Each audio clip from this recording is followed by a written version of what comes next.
Mengendalikan itu memang kalau orang puasa itu iya iya itu koyo-koyone engko nek Pak Busuk Pak Buko maghrib der adzan itu Pak pola goreng jajan pertama tetapi apalah daya perut kita space-nya atau kapasitas perut kita itu ingat dibagi menjadi tiga namanya imsak tadi menahan itu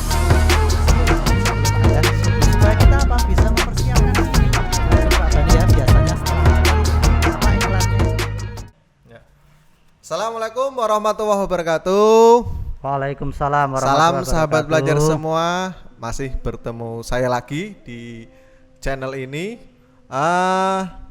Pada kesempatan kali ini kita kedatangan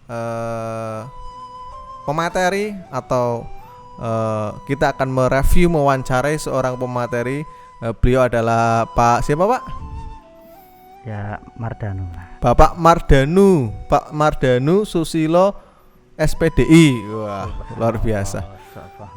Kita akan mengulik dan mengupas pada kesempatan kali ini Pak Danu, kita akan berbicara Pak Danu berbincang-bincang tentang menjaga apa namanya tadi Pak? Kita makan Jangan dijaga Pak. Jangan dijaga. Mengendalikan pola makan ketika berbuka puasa Pak Danu. Mengendalikan pola makan ketika berbuka puasa. Wah, ketika sedikit cerita Pak Danu. Ketika saya kecil, saya tuh puasanya balas dendam Pak Danu. Jadi sebelum berbuka saya tak kumpul ke es buah, terus gorengan, terus roti dan kue dan sebagainya tak kumpul ke. Nah, nafsu saya itu ketika nanti berbuka tak habis ke semua Pak Danu. Luar biasa. Nah, ketika kali ini bagaimana sih Pak Danu yang baik dalam Islam ketika berbuka puasa itu Pak Danu? Mohon pengarahannya Pak Danu, caranya itu bagaimana? Monggo Pak. Baik. Assalamualaikum warahmatullahi wabarakatuh. Waalaikumsalam warahmatullahi wabarakatuh. Alhamdulillahirabbil alamin wa bihi nasta'ina ala umurid dunya waddin. Wassalatu wassalamu ala asrofil anbiya'i wal mursalin wa ala alihi washabbihi ajmain amma ba'du. Pak Gusbani ini yang akrab dipanggil Gusbani selaku host podcast ini yang berbahagia. Pak Bani, Kakom muda, Kakom PBS SMK Negeri 1 Batang yang sudah kondang mendunia seperti ini. Saya bahagia sekali bisa diundang di channel YouTube-nya Pak Gusbani ini yang luar biasa.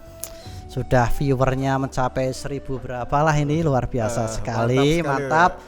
Inilah Kakom muda suri tauladan kita semua. Amin ya Rob. Pejabat Kakom di SMK 1 Batang, beliau Kakom Perbankan Syariah ini ya. Satu alma mater sebetulnya dengan saya waktu di Stein Pekalongan ya. Sekarang namanya IAIN ya Pak. Waktu itu beliau di ekonomi syariah Pak ya, Fakultas Ekonomi FIB, Fakultas Ekonomi dan Bisnis. Saya di jurusan Tarbiyah atau PAI. Baik, pertanyaan Gus Bani itu agak sulit saya jawab Gus. Jadi pancen orang Pak berpuasa. Bani saja Pak. Oh Bani saja. Nanti di YouTube saya nanti dikira saya anggota asparagus dan sebagainya lah. Jadi kita cukup yang sederhana saja. Sungguh merendah sekali Gus Bani ini, luar biasa. Patut diacungi jempol pemirsa. Sudah santun ya, tidak mau dipuji terlalu tinggi, luar biasa. Subhanallah. Ketua ini ketua sebagainya. Kakom ya, ini pejabat Kakom kita. Jadi tadi pertanyaannya sulit sebetulnya Gus. Jadi memang betul tadi yang diceritakan Pak Bani. Mohon maaf ya Pak Bani menceritakan sewaktu kecil itu ketika menjelang berbuka puasa sore hari, di episode sebelumnya tadi membahas tentang ngabubur itu tuh mencari-cari makanan mulai dari kolak, es campur, es buah, gorengan, segala macam dikumpulkan di meja makan. Nanti kira-kira maghrib der itu mau dihajar dimakan semuanya. Luar biasa Gus Mani. Kurang lebih ya mungkin sama saya itu Pak. Itu manusiawi sekali. Cuma nah di puasa ini Allah Subhanahu wa taala berfirman dalam Quran surat Al-Baqarah ayat 183, A'udzubillahi minasyaitonirrajim. Ya ayyuhalladzina amanu kutiba alaikumusyamu kama kutiba alal ladzina min qablikum la'allakum tattaqun. Jadi apa?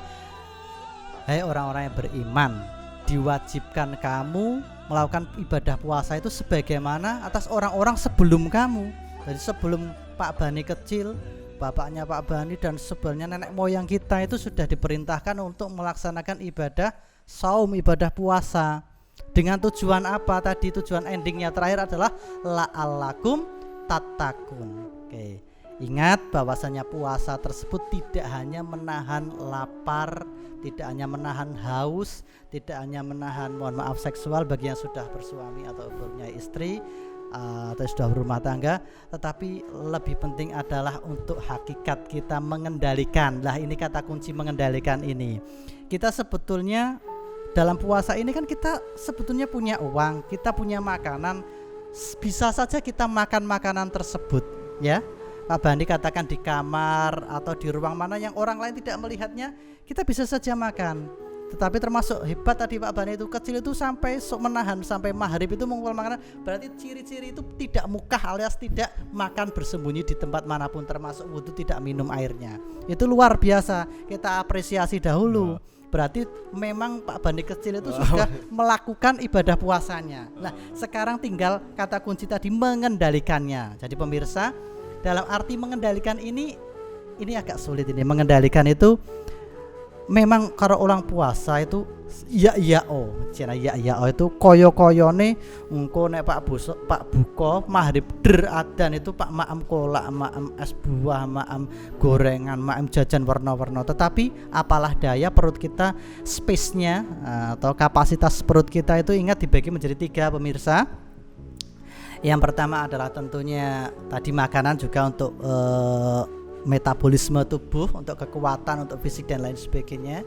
Kemudian ada air dan yang ketiga ada udara. Jadi tidak boleh space perut kita itu diisi semuanya, tidak boleh Abdul Budun kata Pak Bani ya. Abdul Budun itu orang yang mengedepankan perut ya, mungkin saya termasuk dalam search itu. Tetapi ingat kata kunci pengendalian. Nah mengendalikan ini yang agak sulit. Seberapa besar sih kira-kira kita akan makan? Toh tidak bisa kita makan semuanya. Kapasitas perut kita, space-nya tidak bisa mencukupi. Jadi makan itu Rasulullah pernah mencontohkan, makanlah kau sebelum lapar dan berhentilah sebelum kau kenyang. Nah kita sulit karena puasa ini uang ngeleh-ngelehi banget, lapar-lapari banget. Bayangkan saudara-saudara, sejak sahur berarti sebelum 10 menit sebelum adzan subuh, imsak, sampai adzan maghrib kita menahan, tidak boleh minum, tidak boleh makan. Jam 5 sore sudah ngabuburit, mengumpulkan makanan, ketika adzan yuk jelas pinginnya makan. Tapi Rasulullah mencontohkan bahwasannya berbukalah dengan yang manis. Kalau di Rasulullah karena di Jazirah Arab banyak buah kurma ya Pak Bani ya, itu sunahnya kurma. Tetapi kalau mungkin di adat di Indonesia mungkin teh hangat, boleh teh hangat ataupun yang lainnya boleh, tapi jangan hanya makan gula ya. Tapi intinya yang manis saja boleh lah. Kalaupun berarti kalau makan senyuman manis itu juga boleh Pak Bani. Sekali bagus sekali. Senyuman manis juga bisa dimakan. Luar biasa. Ini lihat yang manis-manis itu sudah menyenangkan kata Pak Bani. Subhanallah. Lah ini Pak Danu. Monggo Pak Bani. Kira-kira nek kita ketika berbuka puasa terus makan penuh, itu sebenarnya makruh nggak sih Pak Danu? Wah ini pertanyaannya berbobot sekali pemirsa. Kalau tentang hukum ya tadi ada makruh Pak Bani menyebutkan ya, bahwasanya itu kan tadi saya bilang kebutuhan kita mengendalikan. Seberapa sih kebiasaan space kita? Mungkin kalau Pak Bani makan 1 piring cukup sudah kenyang, tapi saya mungkin 1 piring masih perlu tambah menjadi 2 piring, atau itu kan sesuai kebutuhan masing-masing. Wah, ini dan temanya sangat meresapi sekali iya, dan ingat Bapak Ibu pemirsa, anak-anakku semuanya, bahwasanya jeda antara waktu berbuka berarti maghrib kita masih ada sholat isya dan tarawih ya. Tarawih itu lumayan loh Pak Bani ya. Kalau ada yang melaksanakan 23 rakaat dengan kecepatan ya kira-kira 80 kilometer per jam mungkin ya, atau mungkin yang taraweh 11 rakaat dengan cepat. Itu pun ketika terlalu kenyang, makannya terlalu banyak, menyebabkan ketika rukuk sujud mungkin ngantuk itu, mual ngantuk dan sebagainya, kurang begitu nyaman. Kurang Maka begitu. tadi kata kunci mengendalikan itu sesuai dengan space-nya, sesuai dengan ya kekuatan kita. Kalau Pak Bani Berarti kalau masih lapar makannya mas sudah banyak tapi masih lapar, yuk diperbolehkan makan lagi ya, selama masih kuat dan masih. kira-kira perut kita itu space-nya, kapasitasnya, kebiasaannya seperti apa sih? Nah, kalau biasa 2 piring ya silahkan enjoy, silahkan kalau itu kuat. Nah, monggo. Berarti idealnya bagaimana Pak Danu? Idealnya agar terawihnya nyaman dan sebagainya itu idealnya gimana? Hanya sekedar tips ya, boleh diikuti, boleh tidak. Ini masing-masing punya, tadi saya punya kata kunci yaitu pengendalian sendiri-sendiri ya. Jadi ada yang punya kebiasaan adzan langsung hajar nasi, langsung hajar makan sepuasnya. Ada yang model seperti itu ya. Tapi ada yang model saya cuma takjil minum hangat, teh hangat sama cemilan jajan takjil, kolak lah atau gorengan seperti itu. Baru itu setelah itu sholat maghrib, ngaji mungkin, sholat isya, nanti makan besarnya itu setelah tarawih Pak. Tapi itu masing-masing orang berbeda-beda. Maka tadi antara orang dan orang itu mempunyai pengendalian sendiri-sendirinya berbeda-beda. Tidak ada hukum tadi ya Pak Bani mencaratkan ada yang wajib, sunnah ataupun makruhnya seberapa. Makanya itu Rasulullah hanya memberikan rambu-rambu, makanlah kamu sebelum lapar dan berhentilah sebelum kau kenyang. Artinya apa? Supaya perut kita tidak terjejali, perut kita itu tidak terlalu penuh dengan makanan. Meskipun saya makan banyak, tetapi tadi Pak Bani menjiwai sesuai dengan kebiasaan dan sesuai dengan olah tubuh kita. Kalau kita geraknya banyak, kesibukannya banyak, seperti Pak Bani ini kan luar biasa sibuknya. Beliau sudah menjadi pejabat Kakom di SMK Negeri 1 Batang, belum di daerahnya, di dapilnya sana, Wonotunggal sebagai ketua PAC ya calon, belum sebagai pengurus ketua MGMP Perbankan Syaraf tingkat Kabupaten Batang, yang sekarang juga pengurus Provinsi Jawa Tengah. Luar biasa gerakan. Sekarang lagi sibuk-sibuknya menjadi YouTubers yang wow, keren sekali. Sekarang sibuk karena kurang Pak pedagang online. Itu Lantabur. Saya tahu tokonya Pak Bani itu Lantabur, apapun itu dijual. Minta apa ada. Luar biasa. Butuh apa pengusaha sukses ini yang menerapkan tidak hanya teori-teori saja tentang ekonomi syariah, ekonomi Islam, tetapi beliau menerapkannya, mengaplikasinya. Jualan kipas, jualan wallpaper, jualan perabot, komplit semuanya ada. Ya, minta kira-kira apa asal ada, semuanya ada. Saya khawatir pada dia. Jalo opo ono. Itu luar biasa. Gus Bani. Pak Dani, ya Pak Danu. Sebenarnya apa namanya? Ketika buka puasa Pak Danu, itu zaman Nabi itu seperti apa sih Pak Danu? Wah, ini sulit ini. Pertanyaannya sungguh sulit dan berbobot-bobot. Itu ketika untuk apa namanya zaman Nabi dulu sih yang dilakukan oleh Nabi. Jadi dulu. Pak Bani itu pertanyaannya sulit. Wong saya dengan Pak Bani kira-kira satu pantaran, tanyanya zaman Nabi yang berapa ratus tahun kita tidak mengalami, luar biasa. Itu kan sunnah itu Oke. Perlu kita namanya mengenal sirah nabawiyah suri tauladan sejarah Rasulullah Sallallahu Alaihi Wasallam, junjungan kita, panutan kita, ya insya Allah kita nantikan syafaatnya. Amin. Insya Allah. Rasulullah itu memang uswah hasanah, sebagai contoh suri tauladan yang terbaik bagi umatnya, termasuk kita insya Allah semoga tergolong menjadi umat Kanjeng Nabi, umat Nabi Muhammad Sallallahu Alaihi Wasallam. Pak Bani luar biasa. Kon cerita zaman Rasulullah padahal kita satu pantaran Pak. Ya enggak, nek ceritanya terlalu lama. Ya kan aja lah Pak Danu. Nabi itu berbukanya tadi dengan apa? Kurma Pak Danu ya? Sebatas yang saya tahu dari beberapa literasi yang saya baca dan beberapa informasi baik dari pengajian, dari buku-buku mana apa, bahwa Rasulullah itu tadi ya hanya 2 kurma. 2 biji kurma. 2 biji kurma itu sederhana sekali. Kalau kita saat ini 2 biji kurma yang masih belum bisa berdiri itu pun ya.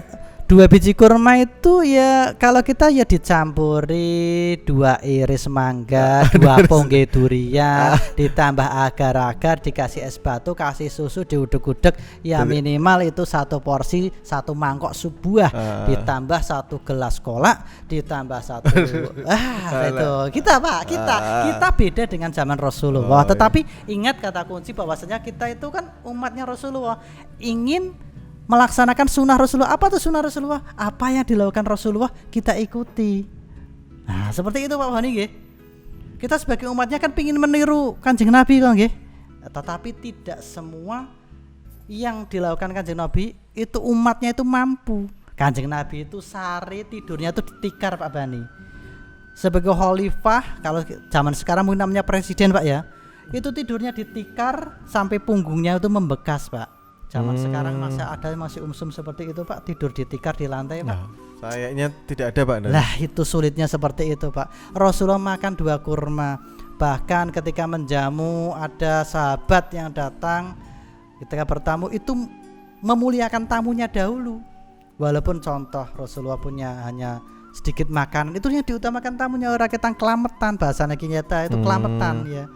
Itu suri tauladan yang sulit kita ikuti. Maka Rasulullah sebagai uswatun hasanah yang terbaik, manusia Pak Danu, terbaik. tadi kan kita sudah bicara masalah ketika berbuka Pak Danu. Luar biasa. Kalau ketika sahur etikanya bagaimana Pak Danu? Biar kita ketika sahur itu tidak habis sahur biasanya kan wah ngantuk tidur lagi lah.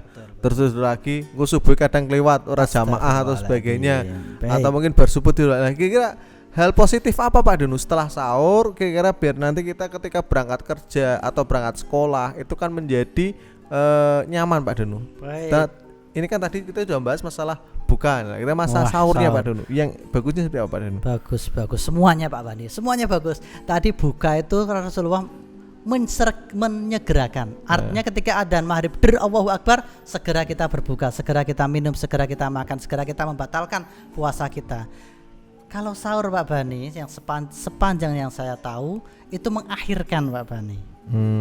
Kalau berbuka itu mempercepat, kalau sahur itu diakhirkan. Contoh imsak itu kurang lebih katakan jam 4.20 mungkin ya rata-rata, atau 4.16 lah mungkin itu maka kita akhirkan Pak. Sebelum kita mendengar kata imsak itu silahkan makan dan minum. Nah kebiasaannya, adatnya kita mempersiapkan mungkin minum teh atau susu lah atau apa yang manis yang kira-kira memperkuat kita. Jadi ketika mendengar imsak itu, sebelum itu kita minum yang itu. Kan imsak itu sebetulnya adalah menahan, memberhentikan, membatas. Karena sepanjangnya kita tahu Pak Bani ya, itu adalah yang namanya puasa itu kan dari mana sih? Dari subuh sampai maghrib. Tetapi imsak itu adalah 10 menit sebelum subuh. Itu kata kuncinya Pak Bani.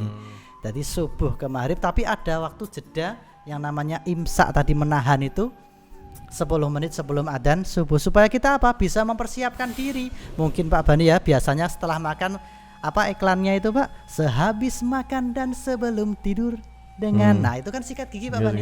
Kita sikat gigi, mungkin Pak Bani bersih-bersih, persiapan wudhu tadi ya, sholat subuh berjamaah di masjid atau di musola tadi itu menjaga Pak Bani. Kalau kita sahurnya diakhirkan, insya Allah sholat subuh kita capai, kita berjamaah di masjid. Tapi kalau sahurnya lebih awal ya resiko kita sambil menunggu imsak kita tinggal tidur malah kelayah subuhan setengah innalillah wis masya Allah itu Pak Bani. Mengakhirkan intinya kata kuncinya tadi gitu ya. Sahabat-sahabat semua, tadi kan berbuka ya sesuai dengan porsi kita lah, kemampuan kita, tidak berlebih-lebihan kata Pak Danu, tidak israf berlebih-lebihan. Kemudian ketika sahur ya mepet sahur, jangan terlalu lebih awal, karena takutnya kalau kita lebih awal atau gasik sahurnya itu nanti kita ketiduran terus subuhnya tidak berjamaah Pak Danu. Betul. Tidak terlalu mepet, yang intinya masih ada jeda lah waktu ya. Mungkin 20 menit sebelum imsak dan sebagainya masih ada waktu untuk makan. Pak Danu, untuk closingnya Pak Danu, silakan Pak Danu untuk closingnya bagaimana Pak Danu? Closingnya ini Pak Bani luar biasa. Tadi pertanyaan Pak Bani itu tentang berbuka puasa, tentang sahur, dan Ya. kita di studio seperti ini Pak Bani. Kapan-kapan saya mengharapkan dan semoga Pak Bani itu ya juga rela, ikhlas itu ya mengajak kru ini, kasihan kru banyak sekali ini, ada puluhan kru ini yang mensukseskan, termasuk tim video shooting, editing, itu bagian marketing, pemasaran. Kapan-kapan kita ke lapangan Pak Bani ya, kita berbuka puasa atau sahur. Sahur siap. Sahur bersama boleh aja, boleh aja. Oke. Atau mungkin diawali berbuka bersama, nanti sholat maghrib bersama, tarawih bersama berjamaah, apalagi di akhir Ramadan. Sebenarnya tidak aja di akhir Ramadan, tadi ada istilah iktikaf. Lah kita iktikaf di masjid atau di musala bersama, kemudian sahur bersama, luar biasa. Pesan makanan apa Mas? Monggo. Nah itu. Tadi closing statement saya, kapan Pak Bani langsung ke lapangannya saja. Kesimpulan dari apa namanya? Kesimpulan dari yang disampaikan, intinya Pak Danu. Jadi Pak Bani intinya menjaga mengendalikan makanan ketika bulan Ramadan itu apa namanya? Intinya seperti apa? Jadi secara garis besarnya Pak Danu untuk anunya. Oke, inti dari perbincangan kita tadi adalah kata kuncinya adalah menahan Pak Bani. Menahan bahwasannya puasa tadi di Al-Baqarah 183 yang sejak kecil, sejak SD sudah kita hafal ayatnya, sudah tahu artinya, adalah diwajibkannya berpuasa bagi yang orang Islam itu apa sih? Tujuan endingnya adalah la'alakum tatakun. La'alakum tatakun menjadi orang-orang yang bertakwa. Seperti yang disampaikan khotib di mimbar Jumatnya, setiap Jumat itu bahwasanya khotib pasti berpesan Pak Bani kepada diri sendiri maupun kepada jamaah sholat Jumat pada umumnya adalah supaya dapat meningkatkan iman dan takwa. Dengan apa? Dengan berusaha menjalankan segala perintah Allah dan berusaha menjauhi larangannya. Nah, puasa ini adalah kawah condro di muka sebagai tempat ujian kita untuk memperbanyak ibadah-ibadah kita dan menjauhi perbuatan-perbuatan yang diharamkan, perbuatan yang ya tadi Pak Bali bilang dimakruhkan, perbuatan yang kira-kira merusak ibadah-ibadah kita. Itulah tujuan puasa Pak Bali. Tujuan puasa itu adalah pengendalian diri supaya kita dapat beramar ma'ruf nahi munkar. Mungkin itu saja Pak Bani. Sahabat-sahabat itu semua ya bincang-bincang kita tentang seputar menjaga pola makan ketika bulan Ramadan, baik ketika buka atau sahur, dan untuk mengendalikan diri kita lah seperti itu. Itu saja. Terima kasih, kurang lebihnya apabila ada tutur kata atau ucapan dari kami berdua yang menyinggung perasaan di hati kalian penonton semua, kami mohon maaf sebesar-besarnya. Kalau ada sumur di ladang, kita boleh menumpang mandi. Kalau ada umur panjang, bisa kita berjumpa lagi. Amin. Terima kasih. Ihdinas siratal mustaqim wa wallahul muwaffiq ila aqwamit thoriq. Wassalamualaikum warahmatullahi wabarakatuh. Waalaikumsalam warahmatullahi wabarakatuh. Oke, protokol kesehatan, cuci tangan sampai bersih. Cukup sekian dan terima kasih. Jangan lupa like, comment, dan subscribe video ini ya.